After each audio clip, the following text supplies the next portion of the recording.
All right, y'all, this is it. This is the last week. This is our last topic. We're talking about circuits, mostly looking at how they work and some basic parts of them, how current flows through them, what they're used for, that kind of stuff. And we'll relate it back to last week with Ohm's law. So, moving forward, what are circuits? You can think of them as simply how we bring electricity to items that need electricity or electrical power to work. So when you flip on a light switch, you complete a circuit that allows electrical current to flow to the light bulb and light it up. So here a battery, notice the current's going from negative to positive, flows through the wire, lights up the light bulb, and then comes back. Okay, and in that process, some of that electrical energy is used up. Okay, so circuit, basically we're just thinking of it as a path that electricity travels from one side of a power source or terminal to another. And that can be in a general sense or small. So we have two kinds of circuits, and we'll look at these more closely later. We have a series where there's a single pathway. So here we're going through to there to there. This is a switch. So when I close a switch, current flows through both items. It has no choice to come back. Parallel, there's multiple options. So I close the switch, it can go there or there in order to flow through. One thing to notice here, and you can kind of ignore this, pretend that as you can see here, they're both there, it flows through. But if I disconnect it, which you'll see here in a second, this one's disconnected. What's going to happen then is that the current has to flow only in one direction. Okay, and that's a parallel circuit. They each have unique characteristics, and we'll come back to that though. So let's think about this back to Ohm's law. So remember, we got three things we're talking about: voltage, which is the force that causes charge to flow; current, which is the actual flow of charge; and resistance, which is the opposition of flow. So in this simple thing, you got the volt, which is pushing current; amps, which is the current being pushed; and ohms, which is resisting it. Notice it's just kind of squeezing it here. So when you look at these two circuits, this one's like a waterway.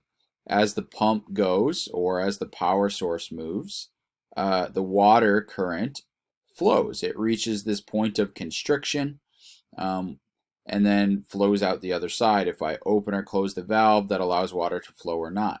Similarly, if I open or close a switch, it allows electrical charge to flow. The battery, like the pump, is the thing that is pushing current, so that's where your voltage is created, is between the positive and negative here. And then I'm going through my resistor, or like a point of constriction. Okay, one thing to note about this one is this is actually incorrect.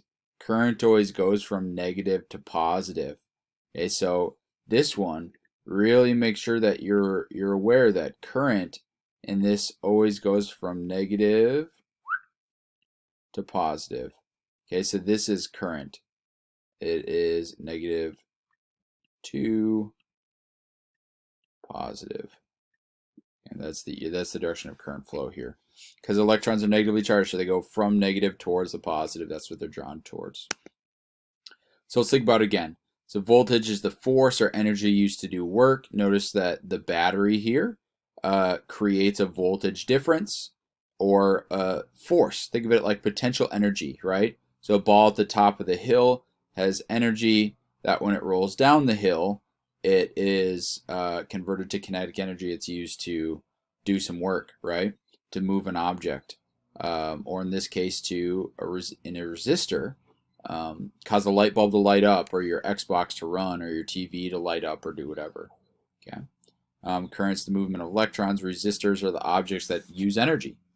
Okay. So one thing to note is that energy is used up when that happens, or it's converted into another form. If you'll notice, and this happens to me all the time, if I'm watching TV on a summer night, my room gets so hot because the air is already hot enough, but then that TV is releasing energy as heat as well, and light, or in other forms. So let's see if this one got it right. Yep, negative to positive, so that's the direction of current flow. But basically, circuits, again, are a straight line path from one terminal to another. They're made out of wires and resistors, basically. So in your house, you got wires flowing from a junction box, which is your power source, or at least the place that the power source is congregated to allow us to push energy to all the different places in our home.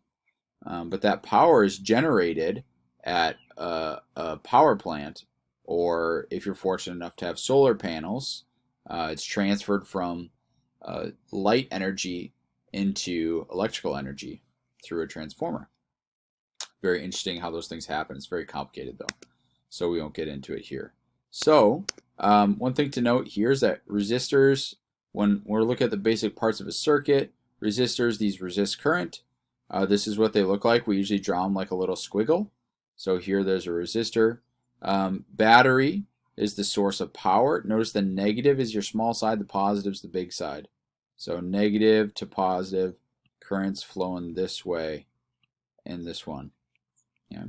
Always goes from negative to positive. Switches, when they're open like this, no current could technically flow because it's not connected. But when they are flat or completely connected or closed, that's where you see it. And most of the time those are designated. That doesn't necessarily mean that it's on or off right now. It's just showing you where the switch is located. And this is how electricians build the circuits in your houses that allows you to flip a switch and turn on a light bulb, as an example. Okay. So one thing to note is that multiple loads, one thing you call as loads or resistors, can be in a single circuit. You know, as an example, you can have a light switch that flips on a light, but then also an object that's plugged into a certain outlet.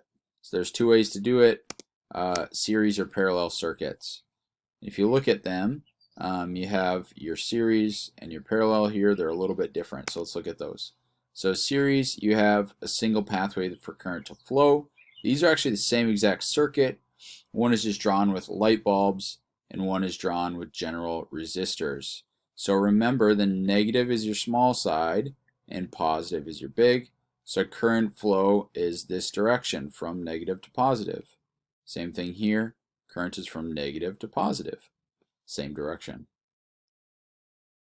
So there's a single pathway. Current has to go through this, this, and this. No choice. Has to go through this, this, and. Series is and. Parallel is kind of or.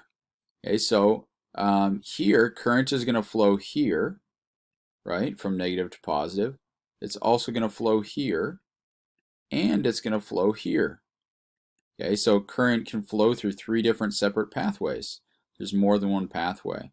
And that's the same thing you see here, parallel flowing there, parallel flowing here, and parallel flowing through, or sorry, in series flowing through both. It's an or here. And those actually result in two big differences between series and parallel circuits. You know, what do they look like? But the big difference is here is that in a series circuit, current flow in this direction. Okay, there's one current. The current for a resistor is the same, but resistance increases. So if this was 10 ohms as resistance, this was 10 ohms, okay, and this was 10 ohms, your total resistance of the circuit would be 30. Okay. But actually what happens in a parallel is similarly, let's say all of these are 10 ohms again. Okay. All of these. Then your overall resistance actually goes down. Because it'd be like, imagine you have a highway. You got a bunch of cars, 30 cars, or 10 cars trying to go through one lane. Gets backed up pretty easily. You have 10 cars trying to go through 3 lanes. They go through much faster. Okay? So in a parallel circuit, they all have the same voltage. So let's say it's like 5 volts. All these would be the same voltage, 555, but the resistance actually decreases. Okay, so current would go up. Okay? Here, we all have the same current. Say current is 5 amps. 5 times 30. You know, the voltage, some of it's used up in each of them. Okay. So last thing to note is that our power equation, I want to touch on this. You don't have to do any math this unit or this section, but I do want to show you it. So what is power? Power is current times voltage. Okay. Power is measured in watts. So you see a light bulb, 60 watts. requires more power than a light bulb with 30 watts, as an example. And that's current and voltage multiplied together. So you should try your homework problems. One thing to note for the quiz this week, really you're going to identify direction of current flow and the type of circuit. So the info after that was not in the quiz. That's not in the quiz. But you can feel free to listen about that or search after information on power yourself. So that's it. Let me know if you have questions. This is your last week, guys. So as soon as you finish the quiz on Thursday, you're done. All right, love you. Talk to you soon. Bye.